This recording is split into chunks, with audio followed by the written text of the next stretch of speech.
Hello and welcome to the Conversation Weekly. After the world pretty much stayed home for a year, there's been an unprecedented drop in global carbon dioxide emissions. We estimate about 7% drop in emissions. This is the biggest we've ever seen. In this episode, we drill down to find out what actually caused this reduction and what this means for the fight against climate change as the world starts to recover. And we'll be talking to Vinita Srivastava from The Conversation in Toronto, who's host of Don't Call Me Resilient, a new podcast about race. We've got an extract from a conversation that she had on the hardships faced by migrant workers in Canada during the pandemic. Workers living 20, 30 in a garage that has no windows and is used to store farm equipment. From The Conversation, I'm Gemma Ware in London. I'm Dan Marino in San Francisco, and you're listening to The Conversation Weekly, the world explained by experts.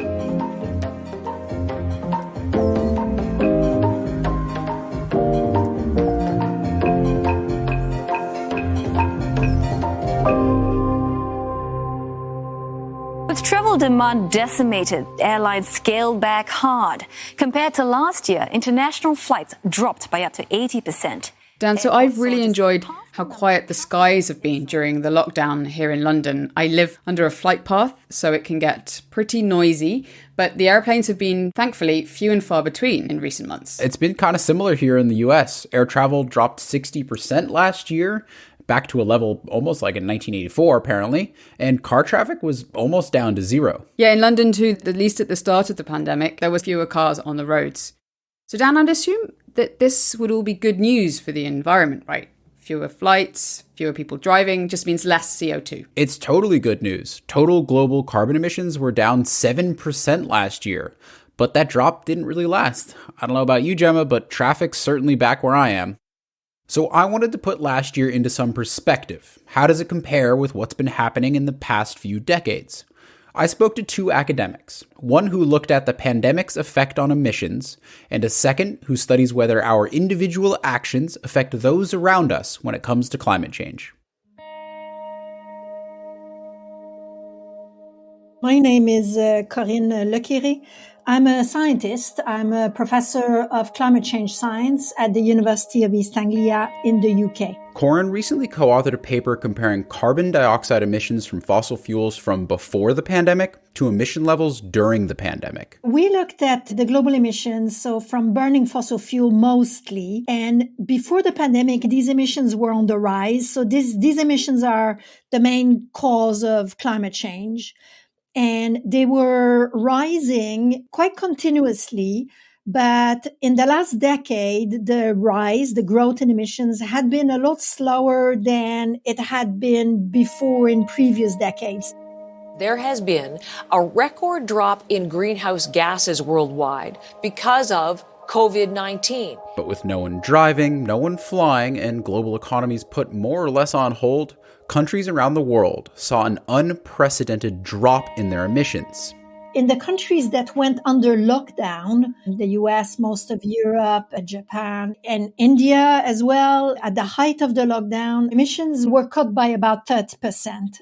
So we could see that there was the maximum effect about in April when most of the countries had their lockdown at the same time. Since then, emissions have gradually crept back up. Economies have adapted to the pandemic, and countries have eased some of their COVID restrictions. The effect of the lockdown is still keeping emissions at bay, but it's much less now, of course, both because there are a lot fewer countries under lockdown, but also because the lockdown are a lot looser as we learn what it is that we can and cannot do to limit the effects of the pandemic. Taken as a whole, the year 2020 saw fewer emissions than 2019. In fact, it was the biggest global drop in modern history. We estimate about 7% drop in emissions. I mean, in terms of absolute number, billion tons, this is the biggest we've ever seen, 2.6 billion tons of CO2. It still means we're emitting 34 billion tons of CO2. So actually everything's relative, isn't it?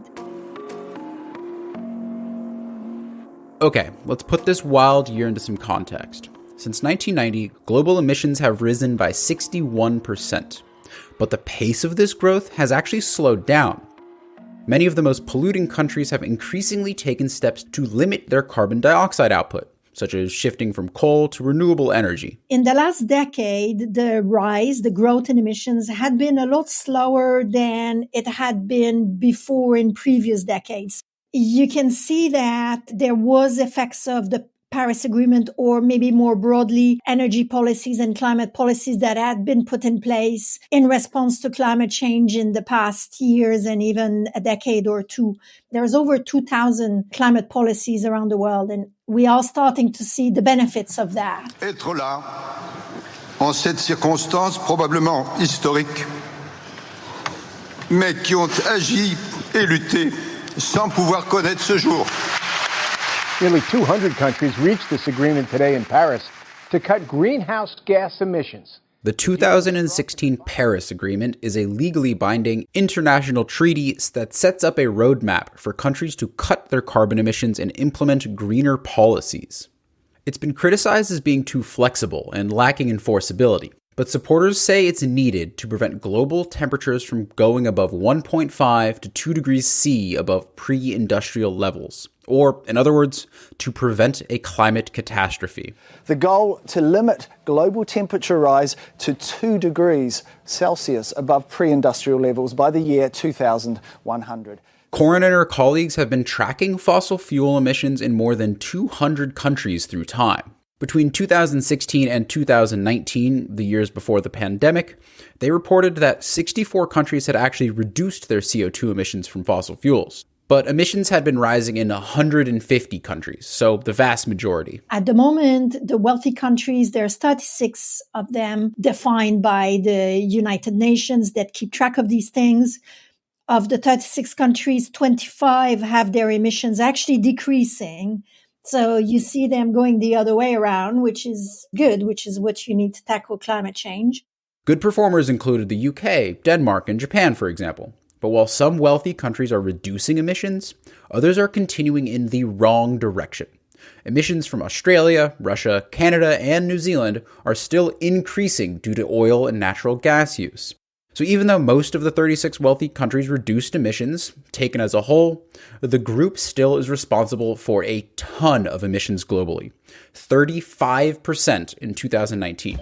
For now at least, wealth and emissions go hand in hand.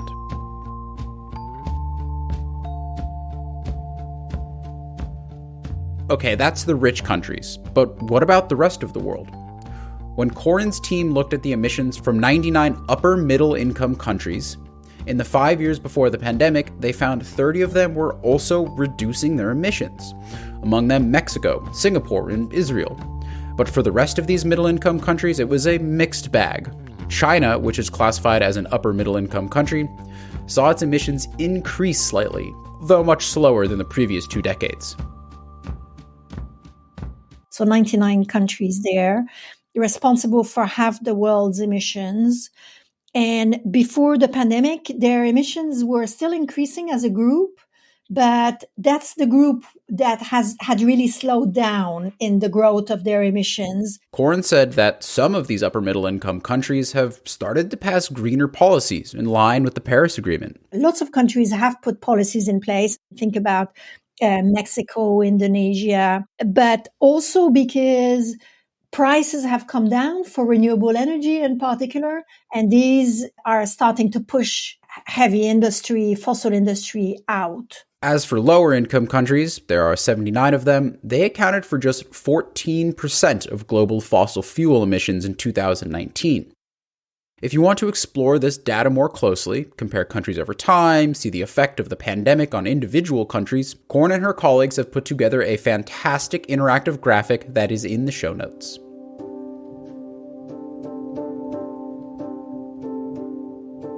So the pandemic has shown that it's actually possible to drastically reduce carbon emissions. We certainly don't want to do it the way we did in 2020, shutting down economies, essentially banning travel. No one wants to relive that. But when thinking about other ways to reduce greenhouse gas emissions, an inevitable question is this: what can I, an individual, do?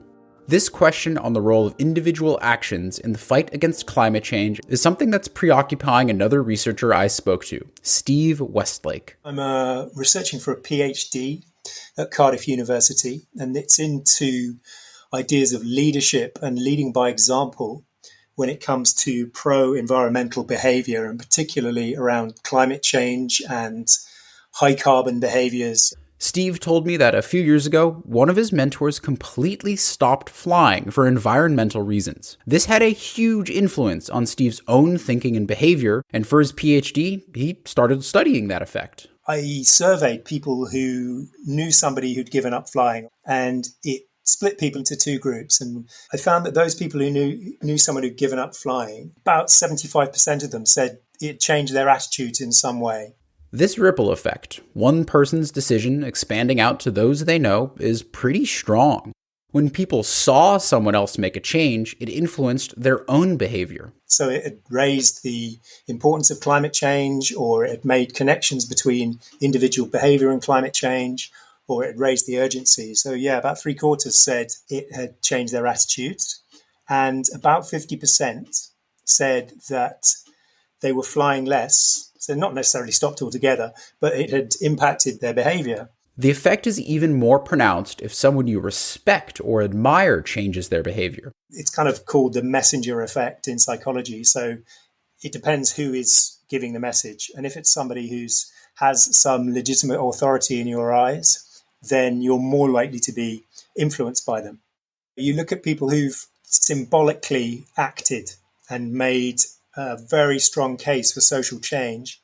Leading by example, unanimous support among climate researchers that this is a good thing, right? Well, some argue that climate outreach should not focus on individual people who can really only do so much on their own. The thinking is that this takes pressure off of corporations, governments, and industry that could make really impactful systemic changes almost unilaterally. So there is quite a strong narrative that says we shouldn't focus on individual behavior. And I understand that.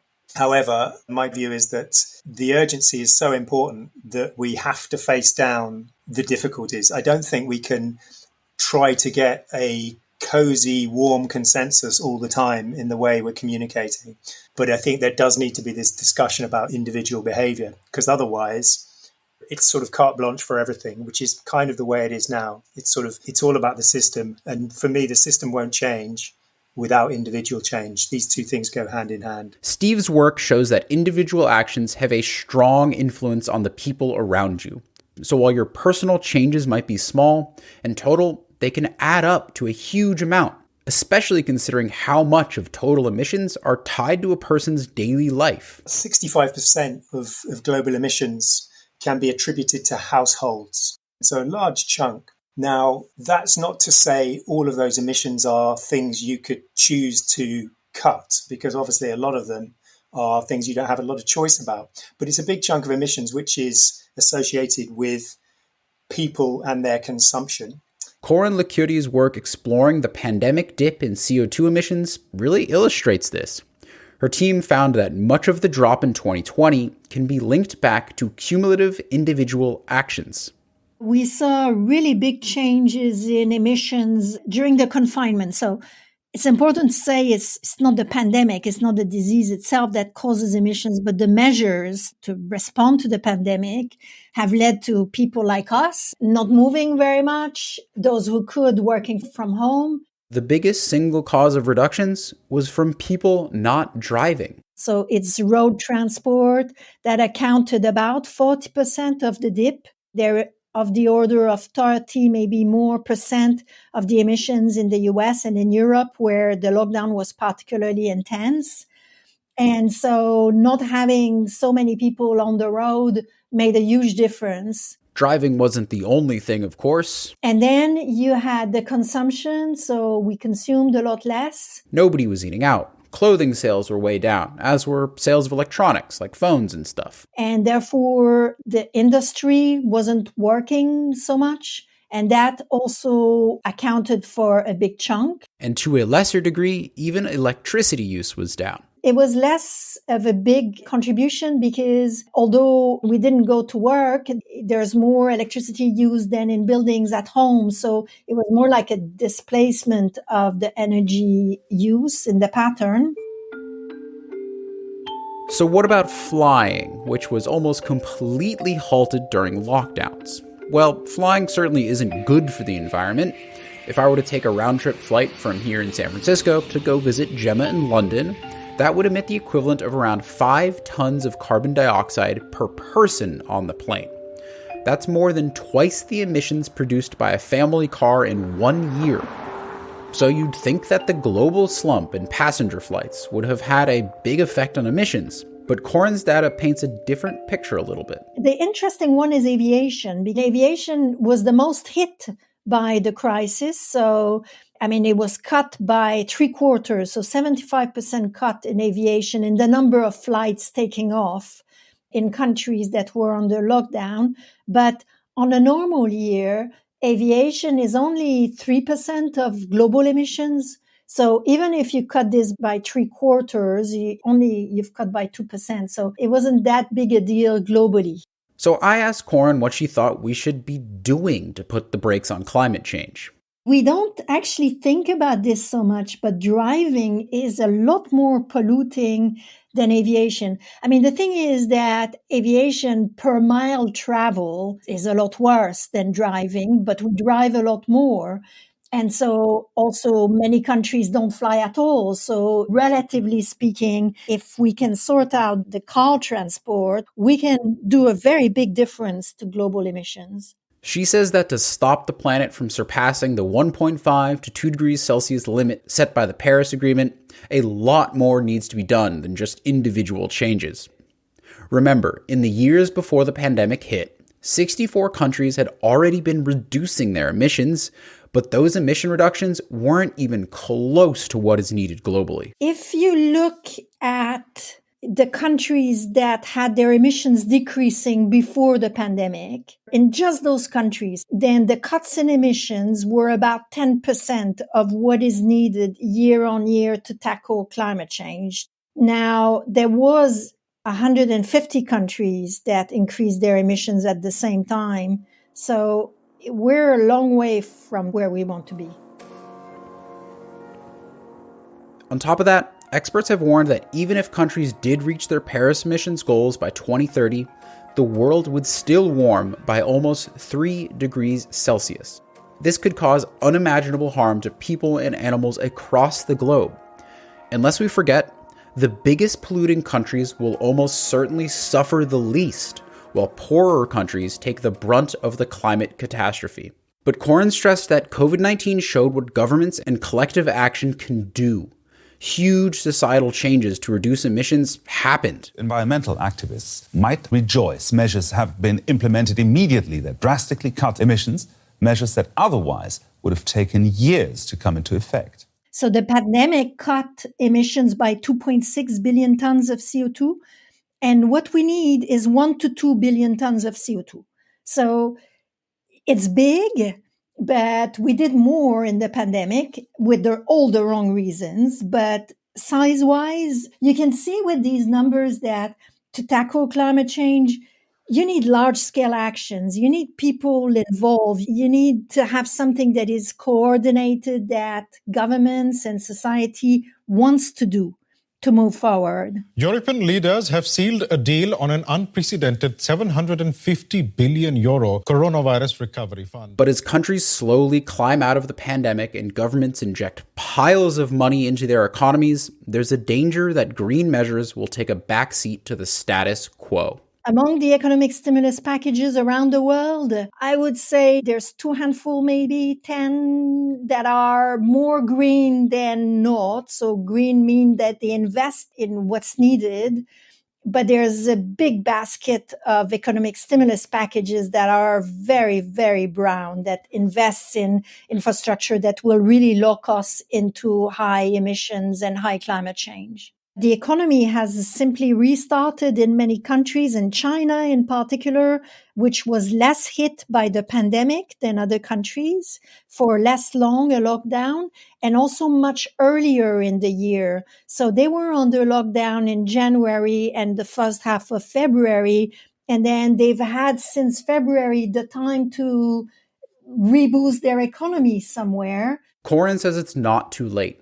A lot of the recovery money is going to immediate rescue measures to help people survive this crisis.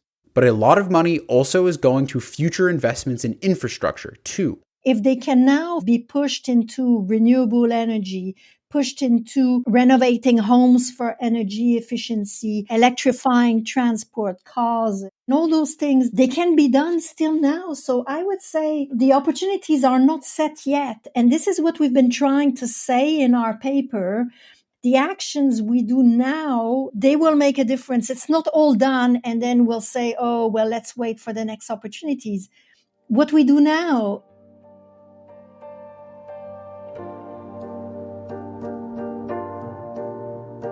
is really So somebody who spends their critical. time researching global carbon emissions, Corinne's actually really refreshingly positive, right? Yeah, and not all's lost quite yet. The choices our governments make really matter, particularly as we choose a recovery path from the pandemic.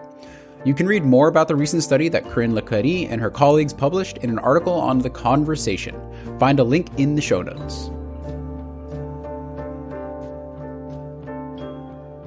Coming up, we're going to be joined by Vinita Srivastava from The Conversation in Toronto to talk about racism against Canada's migrant agricultural workers.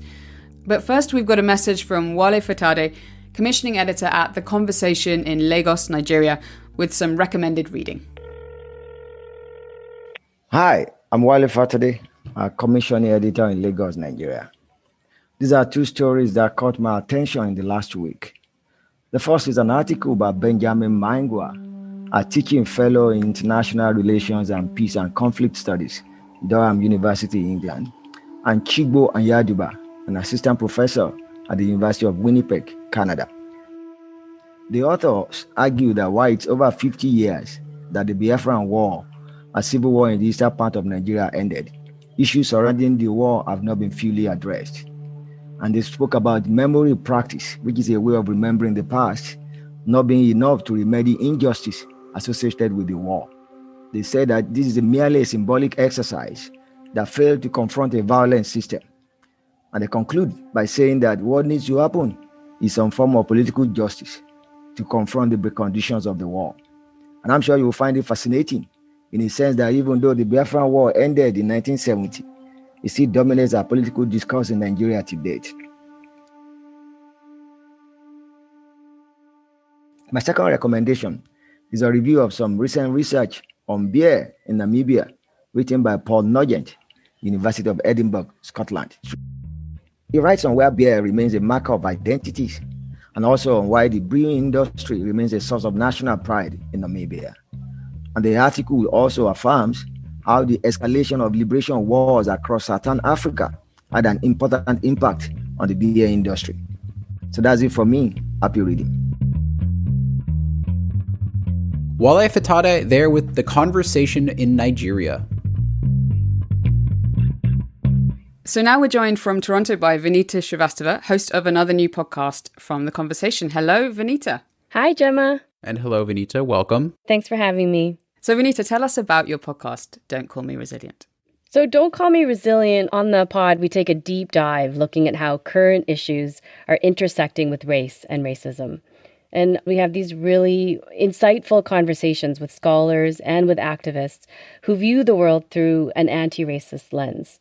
But not only that, our guests are also intimately connected to the work that they're talking about. They are, and it really comes through in the show. I've been really enjoying it. But can you explain, why is it called Don't Call Me Resilient? Yeah, that's the big question, is what's actually wrong with calling people resilient? Isn't it a nice thing when you say, oh, you're so resilient? And of course, we want to celebrate our human resilience, our ability to adjust and get over all of these difficult conditions being thrown at us. But for so many people, especially Black, Indigenous, poor, racialized people, being labeled resilient, especially by politicians, has other implications. So it means that we're often asking people to, pick themselves up by the bootstraps, or, we're leaning into these dangerous biases of strong communities instead of looking for the systemic solutions that we need. And thanks very much for letting us use one of your interviews on our show today, Vanita. We're going to hear an extract from a conversation that you had about migrant workers in Canada. So can you introduce it for us? Sure. In this episode, OCAD University professor Min-Suk Lee shares some of what she has learned in the past 20 years while making documentaries about migrant workers in Canada. And she calls the workers the unseen. She explains that both policy and social attitudes are designed to keep migrant workers invisible, but their unsafe working conditions reached a red alert situation after COVID-19.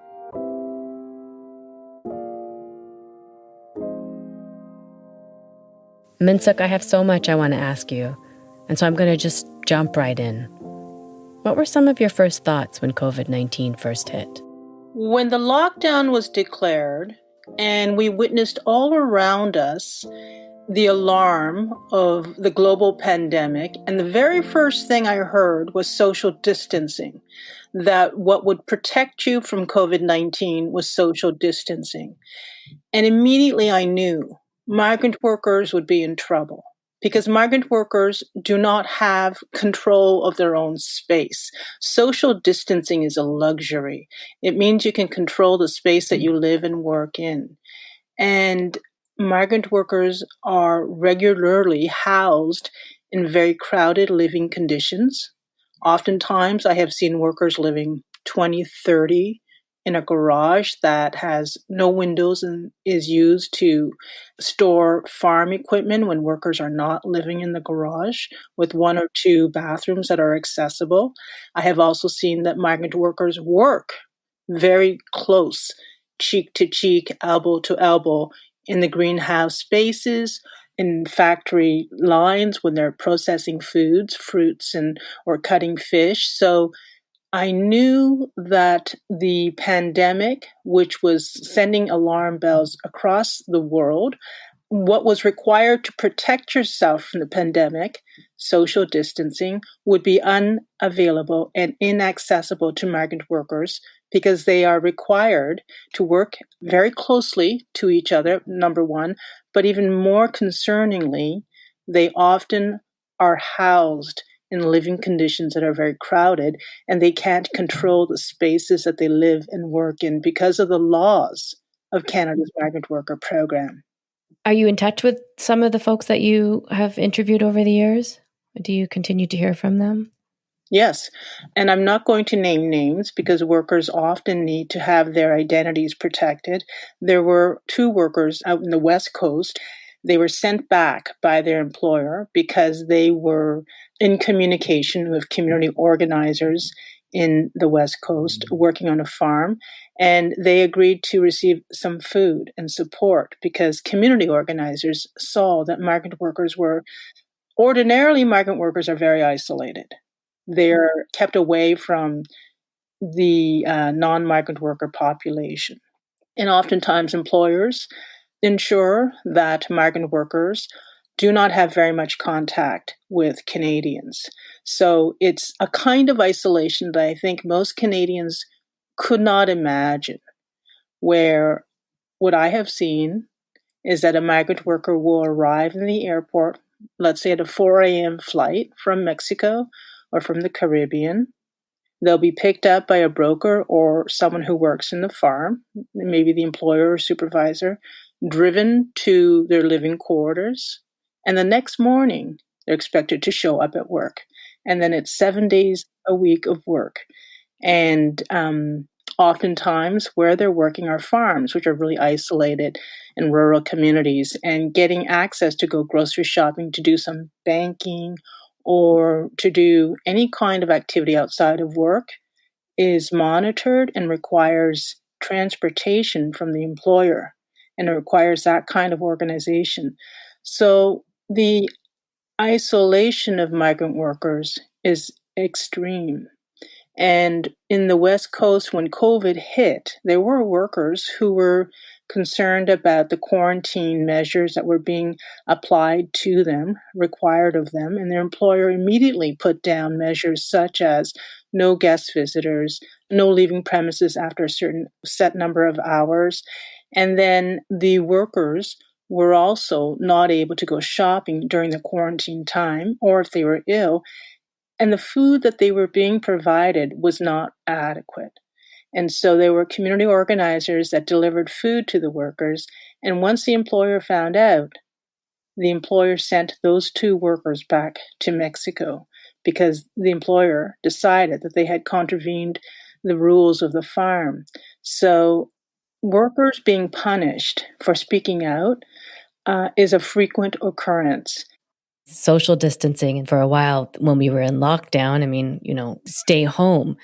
What I'm hearing you say is that home is not home. It's a very dangerous place. It's overcrowded and there's no distance. We couldn't feed Canadians without the labor of migrant workers. Many people think we're talking about family farms with, a few chickens and pigs and cows and 3 generations of farmers, working hard out in the sun. That's not the picture of industrial agriculture or factory farming that's underway in Canada that produces most of the food that we eat. We're looking at greenhouses that are 10 football fields in length. These are massive industrial operations. And there are hundreds of workers working in these greenhouse operations. There have been billions of profits made through this industry on the backs of migrant workers who are unfree. They can't change their employer. They can't change their job site. And most workers are in Canada without a pathway to citizenship, without a pathway to permanent residency, without a pathway to status. Why do you think that pathway is blocked? The restricted pathways to citizenship are designed. They're designed to keep Canada looking the way it does, and primarily keeping the majority of workers that come into Canada under the migrant worker program come from the global south. Most of the workers are racialized workers. Most workers come to do the jobs most Canadians don't want to do, the 3D jobs, dirty, difficult, and dangerous. You could say that the picture of Canada has this, rosy postcard of, Canada is a country that invites diversity from people all over the world, and the doorways are open, and just, the opportunity is here, knock and we'll invite you in. Well, the reality we know is that the front doors to Canada are blocked. There are long waiting lists, and increasingly there are more and more onerous restrictions on immigration pathways to Canada. The back door is wide open for temporary migrant workers to do the essential work that industries need. But that back door ensures that you will remain permanently non-status. So you're not here under a temporary foreign worker program as a temporary worker because your labor is only needed on a temporary basis. How much of these attitudes and policies have to do with race? The fact that these are Black and brown bodies, doing the work and the labor. Oh, yes, this is a racist program, undoubtedly, without a doubt. How is this program designed? I think we have to recognize the history of a program like this began with the settlement of Canada. The colonial history of Canada is very much aligned to and part of the creation of the temporary foreign worker program. So, back from the 1800s when Canada had to build railroads to connect, towns dotted across the landscape, the people that they needed to build the railroads, the labor that was required. Canada set up a migrant worker program to bring in Chinese workers to do the work on the railways, Chinese workers who would do the work for less pay than white workers and do the most dangerous tracks of work, using dynamite in the Rockies, for example. So the programs that were set up in the 1800s to bring Chinese workers in were designed to extract labor, but also to deter settlement. They were allowed on a certain period of time, and then they were expected to go. never expected to settle. You've been doing this for a while. You've been documenting migrant workers, long before COVID. Have you seen any dramatic changes in their conditions or any improvement or dramatic changes for the worse? No, I think that things have gotten actually even more strikingly concerning. And the idea that workers are unseen, that is deliberate. There's a constructed way. Workers are unseen. I'd like to, offer that as a thought around the history of migrant worker programs and how racist they are. Thank you so much for all your time today. I really appreciate it. Thank you for having me, Vinita. Thank you so much, Vinita. And we should say that Canada isn't unique in the way that it treats its migrant workers and the racism involved in these temporary programs. Mm-hmm. There's a great story this week on our site about workers in Southeast Asia and the similar circumstances of racism that they experience, along with the crowded living conditions. And these are in countries like Singapore and Thailand. This is a system that exists everywhere. And, people are always surprised when we talk about racism and we think, what, the Thai are racist towards the Burmese? Of course they are, because they're migrant and they face the same xenophobia and racism that migrant workers in Canada face. Okay, Vinita, where can people go listen to the podcast? I would ask people to please go search for Don't Call Me Resilient wherever you get your podcasts. We've also got a link in the show notes. Okay, that's it for this week. You can find links to all the expert analysis that we've mentioned in this episode and more in our episode notes, where you can also find a link to sign up to the Conversation's free daily email. And if you want to reach out to us, tell us what you think about the show or what questions we should be asking academics, you can find us on Twitter at @TC_audio or on Instagram at theconversation.com, or you can email us on podcast@theconversation.com. Thanks to all the academics who've spoken to us for this episode as well, and thanks to the Conversation editors Anthea Boutsakis, Sunanda Cray, Will DeFreitas, Wale Fatade, and Stephen Kahn. And of course, Vinita. Vinita, is there anyone else you'd like to thank from the team at Don't Call Me Resilient? Oh, the Don't Call Me Resilient team is just an amazing, passionate group of people, so I have to thank them. Reza Daya, our sound guru, and Nahid Buie and Ibrahim Dyer, our producers. Great, thanks. This episode of The Conversation Weekly is co-produced by Mend Mariwani and me, with our sound design by Eloise Stevens. Our theme music is by Nita Sal. Thanks for listening, everybody. Until next time.